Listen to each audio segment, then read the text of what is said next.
ஒருமுறை மாலை நேரத்தில் வரகுண பாண்டியன் வேட்டைக்கு சென்று திரும்பிக் கொண்டிருந்த போது வழியில் உறங்கிக் கொண்டிருந்த அந்தணன் மீது குதிரையின் காலில் மிதிப்பட்டு அந்தணன் இறந்து விட்டான். இது வரகுண பாண்டியன் தெரியாமல் செய்தது என்றாலும் அவருக்கு அந்தணனின் ஆவி பற்றி கொண்டது.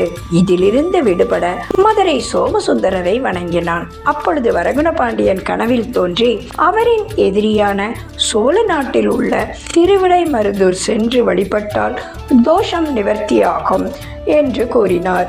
எப்படி எதிரியான சோழ நாட்டுக்கு செல்வது என்று நினைத்து கொண்டிருந்த போது பாண்டிய நாடு மீது சோழ மன்னன் படையெடுத்து வந்திருப்பதாக செய்தி கிடைத்தது. இந்த போரில் வென்ற வரகுண பாண்டியன் சோழ படைகளை அவர்களது எல்லைக்கு விரட்டினான். அப்பொழுது திருவிடைமருதூர் கோயிலின் கிழக்கு வாசல் வழியாக நுழைந்து மகாலிங்கேஸ்வரரை வழிபட்டார். அவர் ஆலயத்தில் நுழையும் போது அவரை பற்றி இருந்த அந்தணனின் ஆவி வெளியே நின்றது. வரகுண பாண்டியன் திரும்பி வரும்பொழுது மீண்டும் பற்றி கொள்ளலாம் என்று நினைத்திருந்தது. ஆனால் அப்பொழுது இறைவனோ நீ மேற்கு வாயில் வழியாக வெளியே போ என்று கூறினார். இதனால் வரகுண பாண்டியனை தொற்றியிருந்த பிரம்மஹஸ்தி தோஷம் நீங்கியது. வரகுண பாண்டியன் சென்றது போல இன்றும் இந்த கோயிலுக்கு செல்லும் சிவபக்தர்கள் கிழக்கு வாயிலில் நுழைந்து மேற்கு வாயில் வழியாக வெளியே செல்வது வழக்கமாக உள்ளது.